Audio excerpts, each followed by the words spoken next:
Issues divert చేయడమే లక్ష్యంగా చంద్రబాబు పనిచేస్తున్నారు అంటూ మాజీ మంత్రి అంబటి రాంబాబు మండిపడ్డారు. మంగళవారం మీడియాతో మాట్లాడుతూ నీతి నిజాయితీ కలిగిన పిఎస్ఆర్ ను అరెస్ట్ చేశారు, డీజీపీ కూడా అవ్వాల్సిన వ్యక్తిని కూడా అరెస్ట్ చేశారు అంటూ మండిపడ్డారు. ఆ తర్వాత సిటీ పోలీస్ కమిషనర్గా విజయవాడ చేశారు. ఒకానొక సందర్భంలో అరవింద్ రావు గారు ఇంటెలిజెన్స్ చీఫ్గా ఉన్నప్పుడు రాజశేఖర రెడ్డి గారు ముఖ్యమంత్రిగా ఉండి నక్సలిజాన్ని అణిచివేసే క్రమంలో అరవింద్ రావు గారు ఇంటెలిజెన్స్ చీఫ్గా ఉన్నప్పుడు ఆయన దగ్గర ఐపీఎస్ ఆఫీసర్గా పనిచేసినటువంటి నీతి నిజాయితీ కలిగినటువంటి వ్యక్తి పిఎస్ఆర్ ఆంజనేయులు గారు. కష్టపడి ఐపీఎస్ను సాధించి కష్టపడి ప్రమోషన్ల మీద ఇవాళ డీజీ స్థాయికి వచ్చాడు ఆయన. మొన్న డీజీపీ లిస్టులో కూడా ఆయన పేరు వెళ్ళింది. పరిస్థితులు బాగుంటే డీజీపీ కూడా అవ్వవలసినటువంటి వ్యక్తి ఇవాళ అరెస్ట్ చేశారు. ఇవాళ అరెస్ట్ చేసి తీసుకొస్తున్నారు. ఏమిటి దారుణం నేను అడుగుతా ఉన్నా. ఎందుకు అరెస్ట్ చేశారు?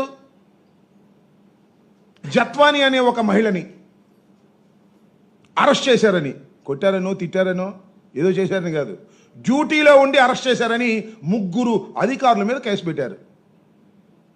బాంబేలో నటిగా ఉన్నటువంటి ఒక చిన్న నటిగా ఉన్నటువంటి ఒక జత్వాని మీద కుక్కల విద్యాసాగర్ అనే వ్యక్తి కంప్లైంట్ ఇస్తే ఆ కంప్లైంట్ రిజిస్టర్ చేసి చట్టబద్ధంగా బాంబే వెళ్ళి ఆ రోజున సిపి గారు ఏసీపీ గారు వెళ్ళి అరెస్ట్ చేసి తీసుకొచ్చి కోర్టులో ప్రొడ్యూస్ చేశారు. కోర్టు రిమాండ్ ఇచ్చింది. రిమాండ్ తర్వాత బెయిల్ తీసుకు వెళ్ళారు. అంత చట్ట ప్రకారం జరిగినటువంటి అంశం. దానిలో ఇవాళ కేసు పెట్టారండి. వాళ్ళిద్దరి మీద కూడా కేసు పెట్టారు. విద్యాసాగర్ని అరెస్ట్ చేశారు, ఆయన బెయిల్ వచ్చేసింది. కాంతిలాల్ టాటా సిపి, ఆయనకి బెయిల్ వచ్చేసింది, యాంటిసిపేటరీ బెయిల్.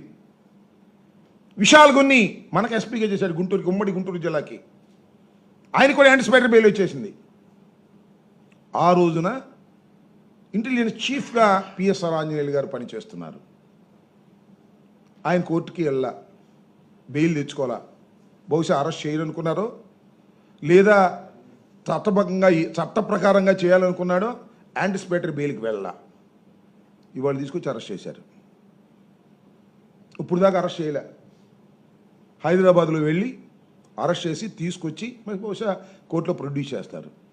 ఆయన నాకు బాగా గుర్తు, గుంటూరులో ఎస్పీగా పనిచేసినప్పుడు గుంటూరులో రౌడీలు గడగడలు అడిపారు.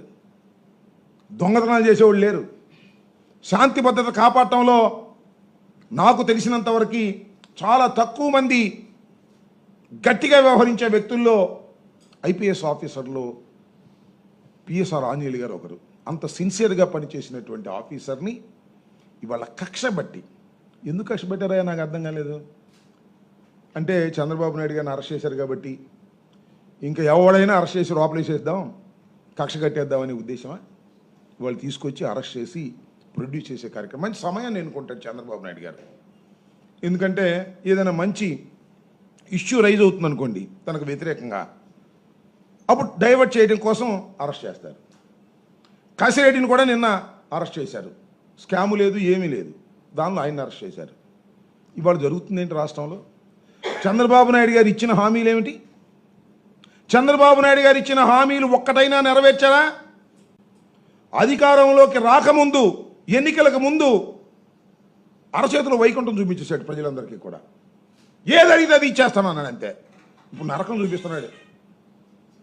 నా వల్ల కాదు, అప్పుడు ఏదో చేద్దాం అనుకున్నాం కానీ చూస్తే భయం వేస్తుంది, నేను చేయలేను అని చేతులు పైకేసేసాడు. ప్రజలందరూ ఏమనుకుంటున్నారు?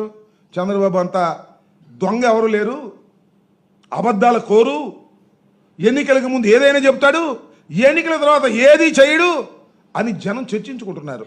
చంద్రబాబు నాయుడు గారు 11 మాసాలు అయిపోయి 12వ మాసంలోకి ప్రవేశిస్తున్నారు. సంవత్సరం గడుస్తూ ఉంది. సంవత్సరానికి పండగ జరిగింది. చంద్రబాబు నాయుడు గారు అది చేశాను ఇది చేశానని జనం కూడా పండగ చేస్తారు, పచ్చడి చేస్తారు జనం. ఒక్క హామీని కూడా నెరవేర్చనటువంటి దుర్మార్గమైన పరిపాలన ఇక్కడ జరుగుతూ ఉంది అని ప్రజల్లో చర్చ జరుగుతుంటే ఈ చర్చల్ని డైవర్ట్ చేయడం కోసం కాశిరెడ్డిని అరెస్ట్ చేస్తారు, పిఎస్ఆర్ ఆంజనేయులు గారిని అరెస్ట్ చేస్తారు. పొద్దున్నే పేపర్లో IPS officer PSR Anjaneyulu arrest, అది హెడ్డింగ్. అంతేగాని చంద్రబాబు నాయుడు గారు చేసినటువంటి దుర్మార్గమైన హెడ్డింగ్లు రాకూడదు అనేటువంటి పద్ధతుల్లో ఇవాళ నారా చంద్రబాబు నాయుడు గారు వ్యవహరిస్తున్నారు. అదేంటండి ఉర్సంట. మొన్న పుట్టింది కంపెనీ వైజాగ్లో 3,000 కోట్ల రూపాయల ఆస్తి 99 పైకి ఇచ్చేశారు.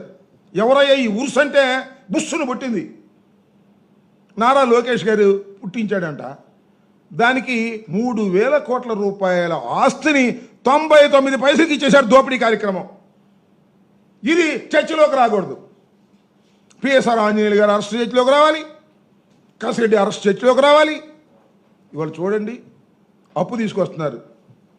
అప్పు తీసుకొచ్చి విపరీతంగా ఎస్టిమేషన్లు పెంచేసి దోపిడీ కార్యక్రమం చేస్తున్నారు. రేపు 2వ తారీఖున ప్రధానమంత్రి గారు వచ్చి మళ్ళీ ప్రారంభోత్సవం చేస్తారంట. ఒకసారి ప్రారంభోత్సవం చేశారు, శంకుస్థాపన, మళ్ళీ 2వ శంకుస్థాపన చేయడానికి ప్రధానమంత్రి గారు వస్తున్నారు. విపరీతమైనటువంటి దోపిడీ లంచాలతో సతమతమైపోతుంది రాష్ట్రం. లిక్కర్ దందాలు నేను చెప్పే కాదు, వాళ్ళ పేపర్లు కూడా రాస్తున్నాయి. ఎమ్మెల్యేలు దోచేసుకుంటున్నారని నేను చెప్పినవి కాదుగా. వైఎస్ఆర్ కాంగ్రెస్ పార్టీ చెప్పిందో లేకపోతే సాక్షిలో రాసిందో కాదు, వారి పేపర్లు ఉన్నాయి కదా 2, వాళ్ళు రాస్తున్నారు. దోపిడీ చేసేస్తున్నారు ఎమ్మెల్యేలు. అధికార పార్టీలో ఉన్నటువంటి ఎమ్మెల్యేలు ఇష్టం వచ్చినట్టుగా దోచుకుంటున్నారు. లిక్కర్ దోచుకుంటున్నారు, ఇసుక దోచుకుంటున్నారు, మట్టి దోచుకుంటున్నారు అని సాక్షాత్తు వాళ్ళ పత్రికలే రాస్తున్నాయి. ఈ విధంగా రాష్ట్ర వ్యాపితంగా ఉన్నటువంటి తెలుగుదేశం నాయకులు, కార్యకర్తలు, చంద్రబాబు నాయుడు గారు, నారా లోకేష్ గారు విపరీతంగా దోచుకుంటున్నారు. ఒక్క హామీని కూడా నెరవేర్చరు. నెరవేర్చకపోగా ఇష్టం వచ్చినట్టుగా వ్యవహారాలు చేసేటటువంటి కార్యక్రమం.